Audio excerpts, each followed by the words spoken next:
When we talk about cancel culture, it's always interesting because some of the people believe that it's good for the progression of social movements. Some people argue that it hampers the progressivities and the exercise of freedom of speech for the open-minded person. But I'm going to argue to you why then cancel culture is bad for all of people in general, not only open-minded people, but all of us to express in the process of expressing our values and our beliefs. To analyze whether it's good or bad, we need to break it down into smaller pieces. So, what does this actually look like in the status quo right now? So basically, if you don't like something, you just cancel it.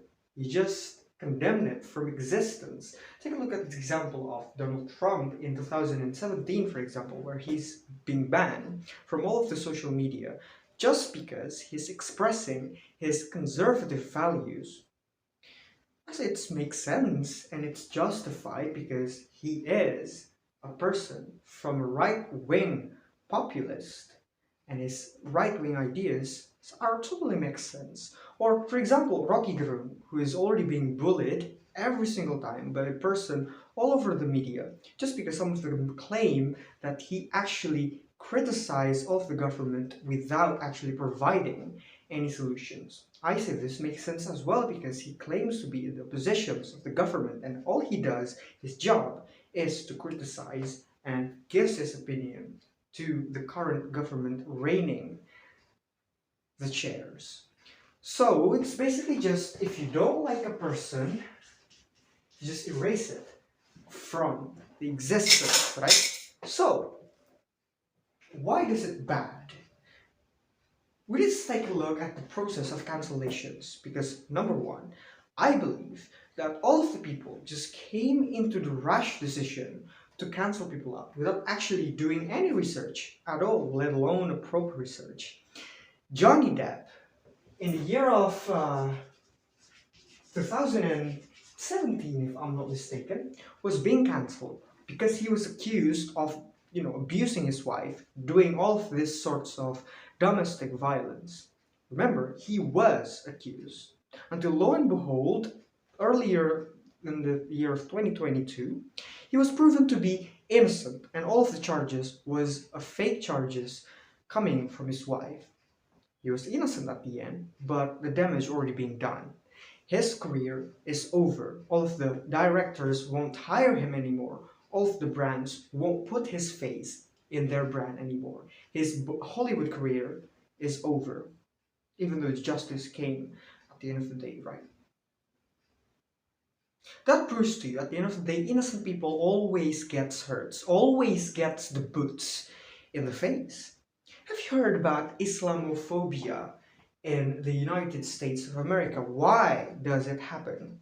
It happens because 9/11 and people are blaming all of the Muslims because of it. But the truth is, only select few terrorist, unresponsible people who done the damage to the American people at 9/11. But now, the aftermath, all of the Muslims are being doomed, are being condemned by the American people just because they are Muslim. Even though we believe that they're innocent and they don't have anything to do with 9/11. If you are a Muslim and you go to the United States of America, I guarantee you that you would get a different treatment. You would get discriminations. So even though the Americans are canceling the terrorists, all of the Muslims from all over the world gets the harm. That's why, first, the innocent people gets harmed. But the second one is because they forget that we are just a simple human being. We have and we are entitled to our opinion, to our different opinions. People forget about this. Now I believe sex before marriage is bad and it's sinful and you would go to hell because of it. I would go to hell because of it. But if you came to me and you stated that, oh Riyadh, you need to explore all the possibilities, you need to enjoy yourself, you need to give yourself a break by having sex before marriage. I would say, no, thank you, I'm fine. But it's okay though, I'm not gonna hate you because you and I have differences. As long as you don't get into mine, you don't harm me in any way whatsoever, and I don't harm you in any way whatsoever, then we're cool. You don't need to hate me for it, and I don't need to hate you for it. That is what should happen. But that doesn't happen in cancel culture society. That mentality doesn't happen. The, the differences, the tolerance doesn't happen. Instead, what's happening is if you have a difference with me, all you need to do was to condemn me, to hate me. You have a different point of view with mine, I have different point of view with you, so we shouldn't be friends. You are bigoted and you need to go to hell. That is what's happening in cancel culture. It also means that now I cannot voice any opinions. Because then, if I voice my opinion, I would then be cancelled. I'm not gonna risk myself tweeting something over my career. Me, a normal person, is afraid of it, let alone all of the influencers all over there, all of the open-minded people like Joe Rogan, for example, or Donald Trump, or Ben Shapiro, or Sheikh Hassim Al-Karim, for example, to voice their opinion. They will refrain themselves from doing so because they're afraid of cancellations on all of those rules made by society. So instead, it hampers discussion and hampers the progressivity of free speech at the end of the day. It's good for the people? No. I don't think we are ready for such a power to be bestowed upon us.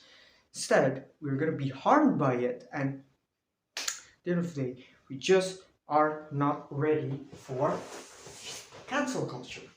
So, that's my argument. Be responsible citizens and be responsible with your thumbs, alright? See you next time.